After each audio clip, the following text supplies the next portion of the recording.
కమెంట్లు. అర్థమైందా? దమ్ములు ఉంటే సబ్జెక్టు మీద మాట్లాడండి. ఈ బూతుల రాజకీయాలు, ఈ బూతుల కమెంట్లు పెడితే అకౌంట్ ట్రేస్ చేసి మరి వస్తాం మళ్ళీ మీ ఇంటికి. తెలుసు కదా ఎట్లుంటుందో నాతోని. సో దయచేసి కమెంట్స్ మీరు తిట్టాలనుకున్న సబ్జెక్ట్ గురించి తిట్టండి, మీ అభిప్రాయాలను తెలియజేయండి. ఇది కాదు అని ఖండించండి. బండబూతులు పెడతాం అమ్మాయి అని చూడకుండా అంటే మాత్రం నేను ఊరుకోను. అండ్ అట్లనే ఈ సందర్భంగా ఇంకో విషయం కూడా చెప్పదలుచుకున్నా. నిన్న సీనియర్ మోస్ట్ జర్నలిస్ట్ విజయారెడ్డి గారిని అండ్ అట్లాగే ఇంకొక జర్నలిస్ట్, ఇద్దరు జర్నలిస్టులని కూడా మరి కొడంగల్కి వాళ్ళ ఒక ఇష్యూ మీద రైతు రుణమాఫీ గురించి అడుగుదామని చెప్పి పోతే కొంతమంది మూకలు, ఈ మరి రేవంత్ రెడ్డి గారి బ్యాచా ఎవరి బ్యాచో తెలియదు కానీ వాళ్ళ సొంత ఊరిలో మరి జర్నలిస్టులని, మహిళా జర్నలిస్టులని మరి కించపరచడం, మైకులు లాక్కోవడం, చేతులు పట్టి గుంజడం, ఇవన్నీ కూడా నేను తీవ్రంగా ఖండిస్తూ ఉన్నా. చాలా బాధాకరం ఇవన్నీ. ఇది రాజకీయ కుట్రన, వాళ్ళ ఏ ఛానల్ ఎవరు పంపించిరు ఇవన్నీ పక్కన పెట్టండి. అన్నిటికంటే ముందు వాళ్ళు ఒక మహిళ అమ్మాయిలు అండ్ జర్నలిస్టులు. వాళ్ళ మేనేజ్మెంట్ చెప్పింది వాళ్ళు ఖచ్చితంగా చేయాల్సి వస్తుంది. నేను మళ్ళా చెప్తున్నా, మేనేజ్మెంట్ ఏది చెప్తే అది చేయాల్సి వస్తుంది. సో నువ్వెవడరా, నువ్వు చేతులేస్తున్నావు, నువ్వు ఇట్లా మైక్ పట్టుకొని గుంజుకుంటున్నావు, వాళ్ళ భుజాల మీద చేతులేస్తున్నావు. వీడియో ఉందా? లింక్ పెట్టండి ఒకసారి.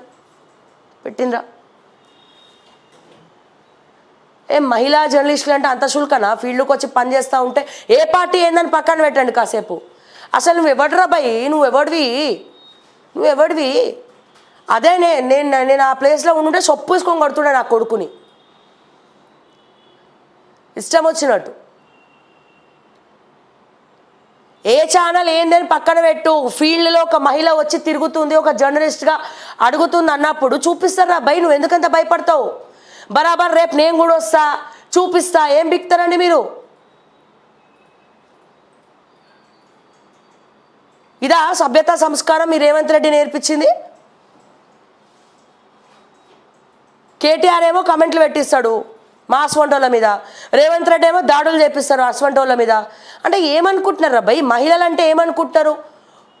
మీలాంటి వాళ్ళ వల్లనే కదరా అడ్డమైనవి అన్నీ కూడా జరుగుతున్నాయి. చులకన భావంతో చూస్తున్నారు బయట. చాలామంది ముందుకు వస్తలేరు, వచ్చే ఇద్దరో ముగ్గురో ఇది చేస్తూ ఉన్నారు. సిగ్గుశరాలు ఉండాలి మీకు కొంచెమన్నా. పెట్టినరా?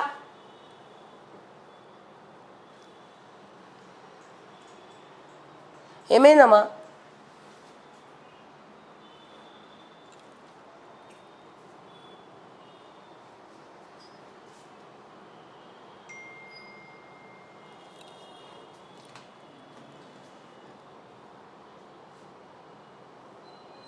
సౌండ్ రావట్లేండి.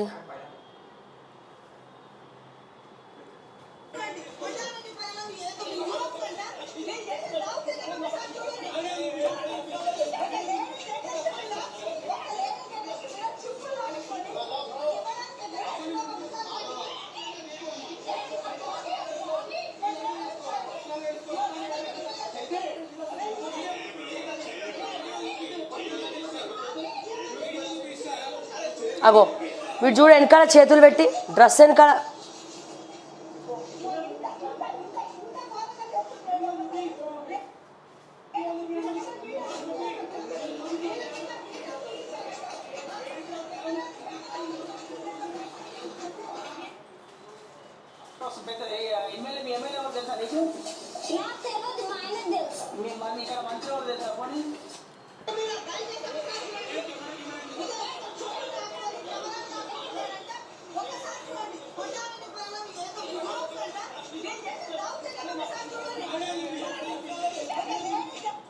ఇప్పుడు రుణమాఫీ అయితే అవుతుందని చెప్తారు, కాలేదంటే కాలేదని చెప్తారు.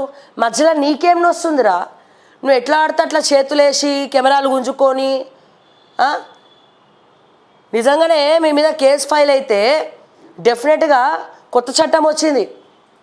మహిళా జర్నలిస్టులు, అసలు మహిళ అనే పక్కన పెడితే జర్నలిస్టుల మీద దాడులు కానీ, జర్నలిస్టులని ఏమైనా అన్నా కానీ, డిజిటల్ మీడియా కూడా జర్నలిస్టులే అని చెప్పి కూడా సుప్రీంకోర్టు కొత్త జీవో తీసుకొచ్చింది.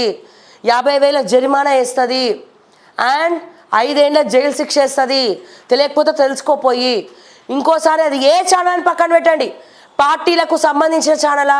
ప్రతి ఒక్కరికి డప్పు కొట్టే ఛానల్ ఉన్నది. పార్టీలకి సంబంధించిన ఛానలా? ఏ ఛానల్ అని పక్కన పెడితే మీరు రాజకీయాలు మీరు కొట్టుకోండి.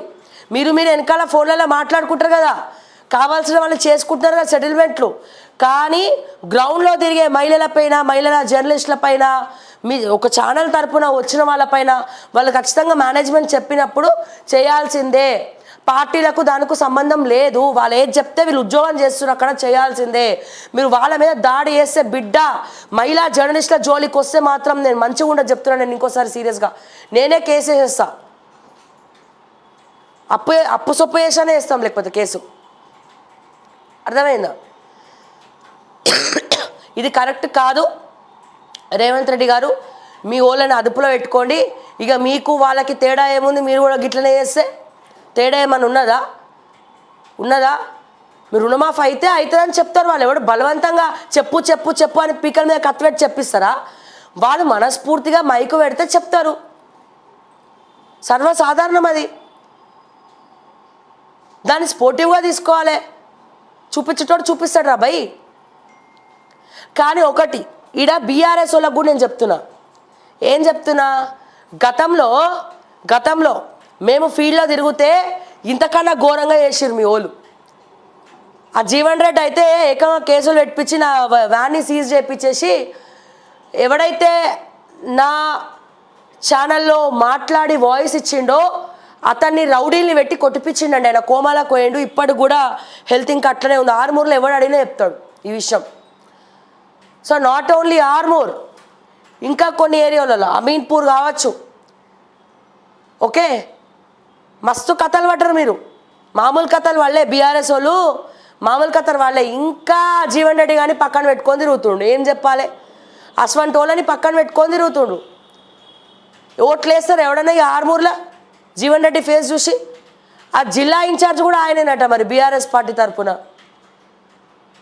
నిజంగా ఎవడైనా పార్టీ మారాలి, మనుషులు మారాలి, పార్టీ ఫామ్లోకి రావాలనుకుంటే ఎవడైనా అవినీతి చేసిందని తెలిస్తే ప్రజలు వాళ్ళు వద్దనుకున్నప్పుడు పదవులు మార్చేయాలి కదా.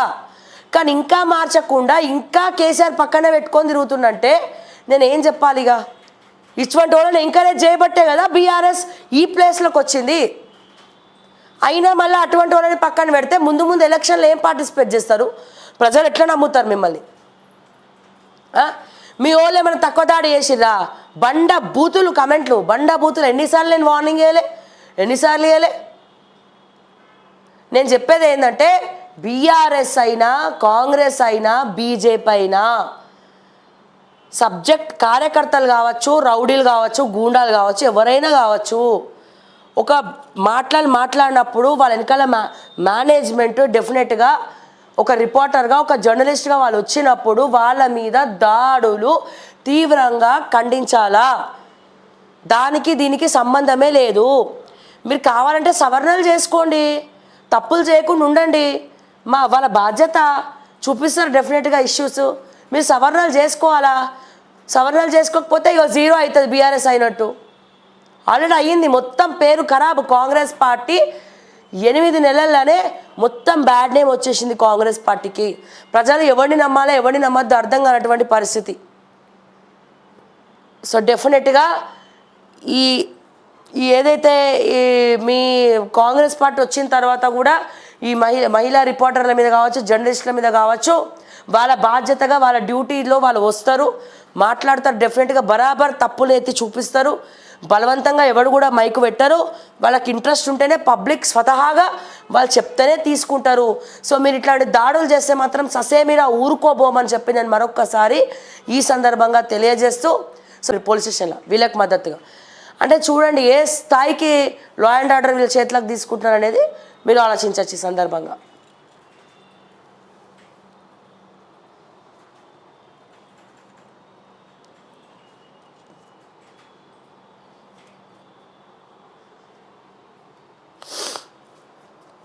ఇక్కడ Santosh Reddy, Vijaya Reddy BRS paid journalist, BRS broker, mirrors TV news signal. Santosh Reddy అన్న నీకు ఒక విషయం చెప్పాలి. సరే నీకు విజయారెడ్డి పెయిడా లేకపోతే బీఆర్ఎస్ ఛానల్సా ఏ ఛానల్స్ అనేది పక్కన పెడితే ఏ ఛానలోడు గ్రౌండ్లోకి పోయి పబ్లిక్ దగ్గర మైకు పెట్టినా బలవంతంగానైతే ప్రజలు చెప్పారు కదా, పీకల మీద కత్తి పెట్టి చెప్పు చెప్పు చెప్పు అని చెప్పిస్తారా అన్న? అక్కడ ఇష్యూ ఉంటేనే వాళ్ళు చెప్తారు. వాళ్ళు ఏ పార్టీ అయినా సరే, ఎవడైనా సరే మహిళల మీద చేయడం తప్పు. ఓకే, డ్యూటీలో ఉన్నటువంటి జర్నలిస్టులని అడ్డుకోవడం తప్పు, కెమెరాలు గుంజుకోవడం తప్పు.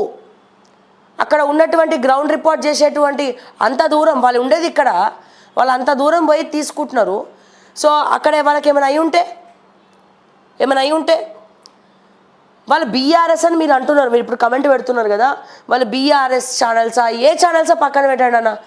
ఈ రోజున ప్రతి పార్టీ కూడా ఒక ఛానల్ పెట్టిండు, అందుకని చెప్పి అక్కడ ఫీల్డ్లో తిరిగేటువంటి మహిళల పైన చేస్తారా అన్న? తప్పు కదా, అవునా కదా? వేస్తారా, గుంజుకుంటారా, అట్లా చేస్తారా? బలవంతంగా పబ్లిక్తో వీళ్ళు పోయి అక్కడ రెచ్చగొడితే తప్పు. స్వతహాగా వాళ్ళు చెప్తున్నారు కదా, రెచ్చగొట్టి చేస్తే తప్పు. రెచ్చగొట్టకుండా మైక్ పోయి మీ అభిప్రాయం చెప్పండి అంటే వాళ్ళ ఇష్టము వాళ్ళు చెప్తారు, లేకపోతే లేదు.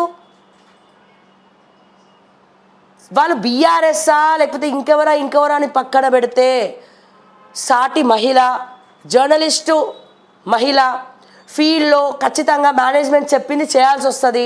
సో వాళ్ళు వెళ్ళినప్పుడు ఈ అల్లరి మూకలు అడ్డుకోవడం తప్పు, వాళ్ళు ఏడబడితే ఆడ చేతులు వేయడం తప్పు, వాళ్ళని ఇబ్బంది పెట్టడం తప్పు, ఏడిపించడం తప్పు, ఇవన్నీ తప్పు అని చెప్పి నేను చెప్తున్నా. వాళ్ళ బాధ్యతగా వాళ్ళు చేసిర్రు, అంత మాత్రం నాకు కొట్టి చంపుతారా, కొడతారా, చేతులు వేస్తారా, గుంజుతారా, మైకులు పట్టుకొని తీసుకుంటారా? ఎవడిచ్చిండని అట్లా అది అథారిటీ ఎవడు ఇవ్వలేదు, రాలేదు అట్లా.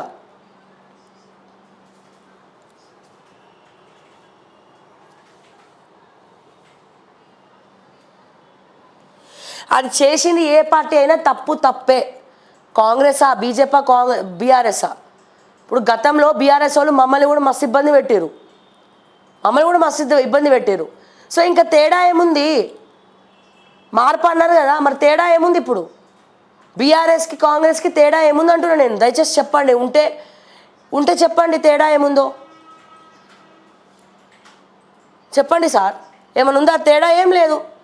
మరి ఏం తేడా ఉన్నట్టు, ఇక మార్పు ఏమొచ్చినట్టు?